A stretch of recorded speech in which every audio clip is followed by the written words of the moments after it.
the love here. I mean, taking that stage, hearing those screams, what was that like for you? That was one of the most incredible experiences of my life. Was it really? It really was. I mean, I felt like I was on such a high after that happened on stage because there were 7,000 Marvel fans there screaming for the footage that we are currently working on right now, and it's like such a morale boost. And you're like, wow. And it's the first time you've seen a crowd since they've seen Nebula become a character that's not a villain too. So it's like different, like. Yeah, I think people are definitely more on board with Nebula, and I can feel that, and that makes me so excited to continue her journey for everybody. All right, so going on to the Infinity War set for the first time, who are you most forward to meeting, maybe from the other films?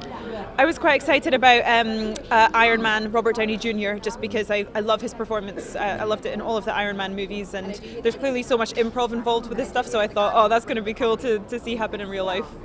What an amazing moment then, all these years later, when you're sitting in a dressing room waiting to walk on the set, to be Doctor Who.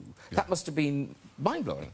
Yeah, it was amazing. It was wonderful. It was a great gift and privilege and great fun. It's brilliant. And didn't you have to pretend not to know how to use the TARDIS when you got the part? Weren't people trying to explain to you how to do it? Well, everybody, you see, they don't, all the stuff that you've just read out, they didn't know. So I go on the set and guys say, what you turn that switch there, that's like, so that, this is that. I said, I know how to work this. You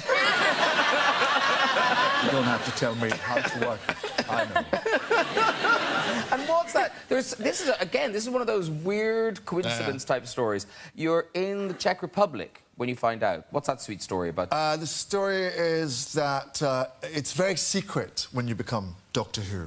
Because there's still Matt Smith, who is wonderful, he was still being Doctor Who. So they keep it a secret when there's a new Doctor Who. But I knew I was cast, but I wasn't allowed to tell anybody. And I happened to be, you know, being Cardinal Richelieu in the Musketeers in the Czech Republic. San Diego Comic-Con 2013. I'm here with Tara Strong, the voice of Raven, among other things. Teen Titans Go. How you doing? Pretty good. How about you? Pretty good. So when was the last time, you were here at Comic-Con last year? Yeah, I think I've been here like 12 years in a row. So last year, because when was it announced that Teen Titans Go was coming back? Was it last year? I think so. I think it was last year. So now how was it like knowing, just waiting, when you found out, waiting to make the announcement with everyone?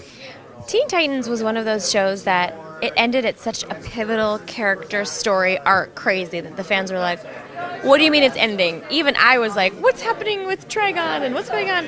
And they were really begging for more episodes. And we all, of course, were dying to do more.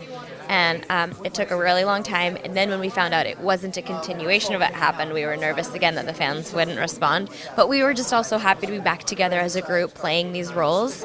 So I knew that they'd, you know, eventually love it. And oh my gosh, we were so excited.